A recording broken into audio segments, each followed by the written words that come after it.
Our first story tonight includes alleged Russian gangsters, Chinese middlemen, and a toxin that could be going right into people's homes. What they're all involved in is lumber and some of the wood that's used in floors. What we couldn't believe when we started investigating this piece is the shady backstory of how that flooring may be reaching your house. And as Sean O'Shea found out, it all begins in the lawless forests of Siberia.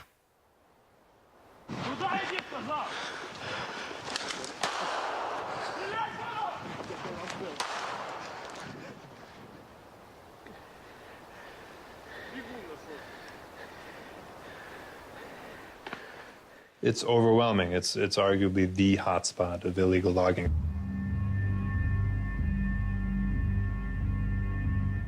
For Sasha von Bismarck, who shot that footage of an illegal logger being chased through the Siberian forest, this is an environmental felony. We've got 18 million cubic meters going over the border just from the Russian Far East to China every year, and we found that 80% of that is illegally cut. A crime, he says, involves Russian mob bosses, Chinese middlemen, and some of the biggest corporations in the U.S. and Canada. If you're there and you see the actual corruption and the way that the Chinese factories work and the way that the mafia is cutting down the forest, at each step you realize that cash that's being delivered in a suitcase is coming from you. Wouldn't be there otherwise. It's the demand that drives it. It's the Russian mafia filling those suitcases with cash, capitalizing on that demand in the West by clear-cutting precious hardwood trees in the East. It's organized crime, it's lawless, it's very dangerous, and it's funded by Chinese companies that are selling to us. Organized crime, no question. No question. You just be there for 2 days and you have no question that this is serious, organized, high-level violent crime. Not hard to see. Not hard to prove. Plain as day. Crime, plain as day, the evidence out in the open. But the crime isn't just the forest destroyed. Felling white oak trees in this wild corner of Russia is also destroying the home of the world's last remaining Siberian tigers. If you're there in the winter and getting up in the morning after fresh snow and seeing the paw prints directly next to your vehicle as you're trying to find illegal loggers, really drove it home for me what's at stake there. Sasha and his group have spent years following the lumber to try and stop the criminals and save the tigers' habitat. As the forest disappears, what happens to the tigers? It's going to be gone. It's going. I mean, gone in the wild. It'll be in zoos and circuses as it is. But the last 500 there. But the biggest danger for them is loss of habitat and loss of food. Should we as Canadians, half a world away, care about that? Oh, how can you not? Here you really have one of the most stunning creatures on Earth. 500 left. This is what is happening to the home of that rare creature. After being cut down, it is loaded up and shipped off on Russian trains. I was not prepared for the view, that feeling of oceans of forest being funneled through. It's breathtaking. You just feel the wood flow past you. A flow of wood that leads across the border into China, the world's factory, where it is cut into floors. North American companies, in your view, are turning a blind eye to all this illegality in order to get a better deal? Absolutely.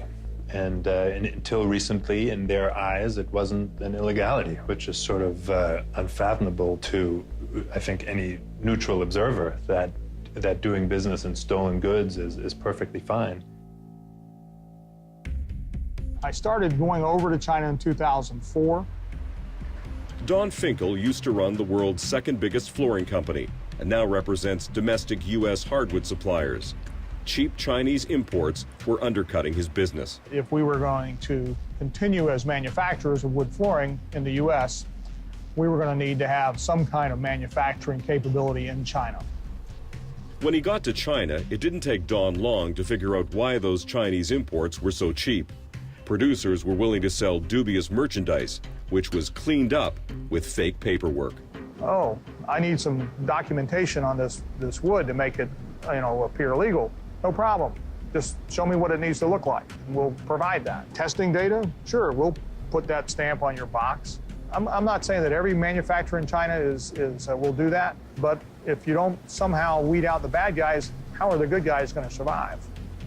It wasn't just fake documents and manipulated test results that Don says he was offered. The chairman tried to bribe my Asian president, offered him, I think it was $50,000 or $60,000, just right off the bat.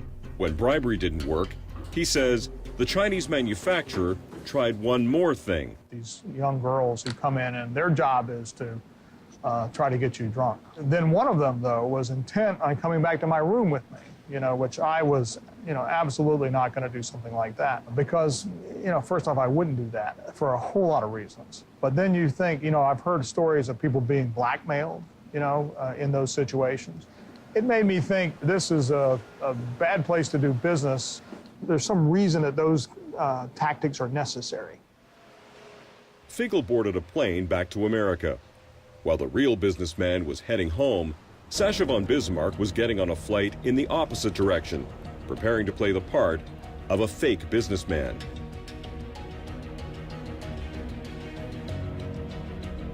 Armed with a notebook and a hidden camera, Sasha wanted to find out where all that illegal wood was going. So pretending to be an American wood buyer, he headed to the crude wood cutting operations in Siberia. If you start in the Russian forest, you will bump into what are called brigades of illegal loggers. And these are teams of 2 to 6 folks that have old World War II equipment, all entirely illegal, all cut in a national park or on someone's land. Illegal activity that even forced the Russian government to clamp down. When Russian forest rangers raided a logging camp, Sasha went along and filmed it. There is no shot, if you're fighting against the Russian mafia to protect the forest around Vladivostok, that you're going to win. If the biggest retail companies around the world are willingly accepting the illegal wood. So consumers are supporting organized crime, whether they know it or not. Absolutely. With the aid of retailers who should know better. Absolutely.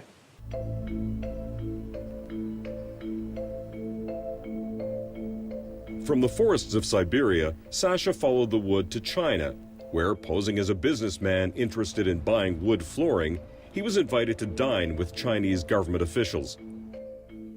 The head of customs, you had 2 folks that presented themselves as generals in the army there to have a kind of welcome dinner for us. We're just coming out of nowhere asking for wood and being offered illegal wood from Russia.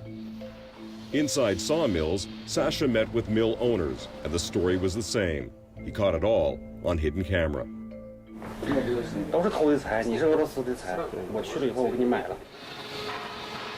The sawmill owners were just telling us, businessman to businessman, that it's 80% illegal.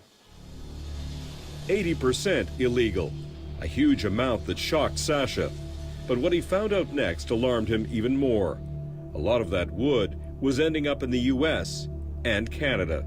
It's particularly unfair to the Canadian consumer that wants to buy some flooring. I mean, that you just know that you have to assume that wherever you go, you have a good chance of buying wood that was stolen from the last tiger habitat. I don't think anybody wants that. Unfortunately, that just blazed a trail that led predominantly to lumber liquidators.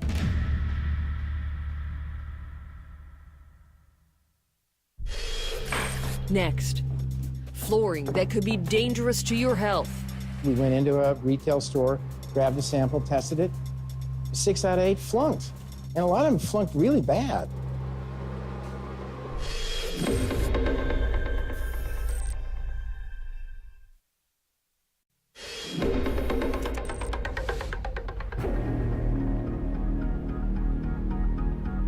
Siberia, once a poor, closed-off land, now a moneymaker for mafia groups. Cutting some of that last old-growth forests in Asia, logging that threatens the survival of the world's remaining Siberian tigers. Sasha von Bismarck says that one company bears particular blame. When we followed the wood, unfortunately, that just blazed a trail that led predominantly to lumber liquidators. The biggest flooring retailer in the United States was the single biggest customer of the company that was the biggest problem in the tiger habitat. In his report, Sasha says he tracked white oak from Russian forests to factories in China, all the way to lumber liquidators in North America. So would lumber liquidators have to be completely asleep or completely ignorant not to know exactly what was going on in China? I mean, I can't look into their hearts, but those actions are not those of an individual or an institution that cares about the impact that their business is having on an entire region and on the extinction of the largest cat in the world. Sasha's undercover operation didn't just expose illegally cut wood. He visited Chinese factories turning wood into floors, and in some of them, he saw something equally alarming. What kind of images did you capture in your undercover work when it came to the use of chemicals to make flooring? We immediately come face to face with just the overall lack of attention to detail in terms of how things are produced, and that includes that you're willing to take illegal wood, and the same attitude will affect what kind of chemicals you use to produce your products. He says he found out something Chinese factory owners don't want you to know. Dangerous levels of chemicals used in the manufacturing of engineered wood floors, he says, may be ending up in your home. When we're looking at any piece of wood that's glued together, we will go through that section of the factory where the big glue vat is, and we'll have some initial discussions about how does this process work, and you immediately then get told about how one can cut corners. It's cheaper, but basically you double your production rate. Kip Howlett is worried about formaldehyde used in making engineered wood flooring in China. He runs an industry association that represents Canadian and American wood flooring manufacturers. If you jack up the amount of formaldehyde resin, that allows you to basically take your production rate on your press and increase it by 50%. So instead of making 1 million panels, you'll make 1.5 million panels. Sounds good for business. Well, sure, it's great for business. Increased production might be good for the bottom line, but could be very bad for your health. Too much formaldehyde may cause upper throat and nasal cancers, as well as leukemia, according to the National Academies of Science. It's a respiratory irritant at high levels. We require, in our laws, ample margins of safety that people are not going to smell it, have sensory irritation from it. It's Kip's job to test engineered wood flooring made in North America and make sure it meets state regulations. About 5 years ago, he decided to test Chinese flooring too, to see what those levels were like. Were these products that were way over the limits, way over the line? Some of them were 2 to 3 times over the line. 2 to 3 times? Yeah, I mean, it was like emissions that we used to see 30 years ago. This spring, Kip did another round of tests on Chinese floors to see if there was any improvement. We went into a retail store, grabbed a sample, tested it. 6 out of 8 flunked. And a lot of them flunked really bad. 6 out of 8? Yeah, it's crazy. And yet the Canadian and U.S. producers are having to compete against that because it's got a 60% market share. The Chinese are able to dominate the market because their products are so much cheaper. North America's demand for that cheaper flooring can lead to questionable product. What the Chinese will tell you, if you want it to be the cheapest product, then I'll make you the cheapest product I can. If you want it to be a responsible product, I will make you a responsible product, but don't expect it to also be the cheapest product. With Chinese manufacturers now producing so much of North America's flooring, doing the right thing could be losing out to saving money. New at 5, Bay Area environmentalists sue a national flooring chain over a cancer-causing chemical that they say is found in some laminate wood flooring. A new lawsuit claims that some of Lumber Liquidator's Chinese-made laminate floors have unacceptable levels of formaldehyde, 3.5 times the levels of American and European-made floors. We wanted to ask Lumber Liquidators about their flooring and whether any of their floors had high levels of formaldehyde. No one from Lumber Liquidators would talk to us on camera, but in a letter, they denied the allegations in the lawsuit and said their flooring meets relevant environmental standards and undergoes rigorous, independent third-party testing, including those pertaining to formaldehyde emissions. We asked them whether they ever sold illegal Russian wood. They said no, and told us the sourcing, harvesting, and manufacturing of all of their products are designed to meet or exceed all applicable U.S. and international laws, and that Lumber Liquidators exceeds industry standards by making sure every shipment of wood is legal. They have a training program, regular independent audits, and use DNA tests to make sure the wood comes from permissible forests. They also say that Sasha's report contained fundamental inaccuracies and unsubstantiated claims. But Homeland Security and Justice Department officials took Sasha's report very seriously. They raided Lumber Liquidators' offices. Several federal agencies are currently conducting an investigation at the headquarters for Lumber Liquidators. We wanted to see if we could find that hardwood flooring processed in questionable Chinese factories that Sasha says could have been illegally cut in the Russian forest. So we went shopping. Total is 127.49. At Lumber Liquidators in Toronto, we found white oak, the same flooring traced by this identifying mark back to the same factory in China that Sasha says has processed illegal lumber from Russia. It's outrageous, right? You've really got stolen product and you know what kind of organized crime is behind it. I think you would want to take some actions to show that you care and show that you're cleaning up your system, as opposed to hoping to make the last buck by selling it to some unwitting consumer in Canada. 16 by 9 also obtained these shipping records, showing that same company sent millions of dollars worth of wood to the Port of Vancouver, bound for North American store shelves. We saw the way this company operates, and it has illegal wood all over its supply chain, and it willingly told us about that. In some cases, it was proud of it. You need to assume that it is illegal wood. But despite all the evidence that Sasha found of illegal wood making its way to the West, the Canadian government told us there has not been a single charge against a person or a company for importing illegally cut lumber into Canada. For formaldehyde in imported floors, Canada only has voluntary guidelines, but no rules regulating emission levels. Should we have rules in place that protect Canadian consumers from manufacturers that don't follow rules right now? The answer to that question, I think, is clearly yes. The rules are there to protect people. Don worries that unless the laws in Canada and the U.S. are strongly enforced, the consequences for manufacturers who follow the rules could be catastrophic. The people that are doing it right will not economically survive. They will go out of business. And the people that are doing it wrong will prosper and grow until that's all that's left. Are we part of the problem? We're a huge part of the problem. If you take and rely on stolen material from a natural resource, eventually, because the guy who stole the log does not go back and replant the forest. That's a fundamental law.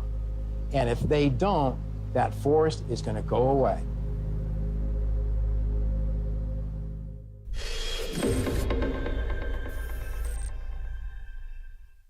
Spot of illegal logging.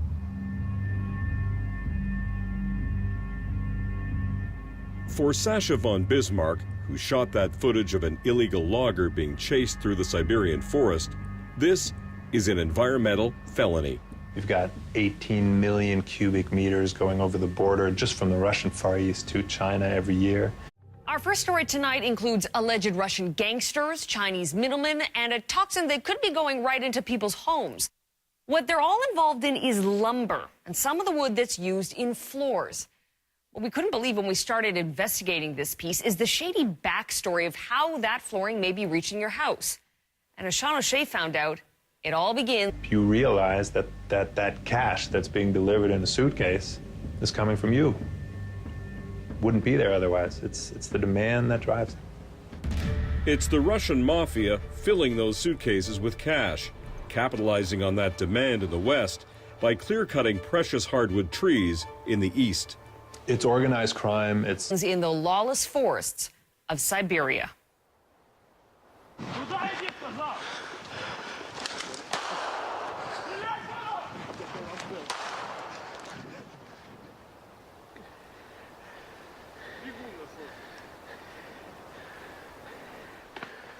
It's overwhelming. It's arguably the hot, and we found that 80% of that is illegally cut. A crime, he says, involves Russian mob bosses, Chinese middlemen, and some of the biggest corporations in the U.S. and Canada. If you're there and you see the actual corruption and the way that the Chinese factories work and the way that the mafia is cutting down the forest, at each step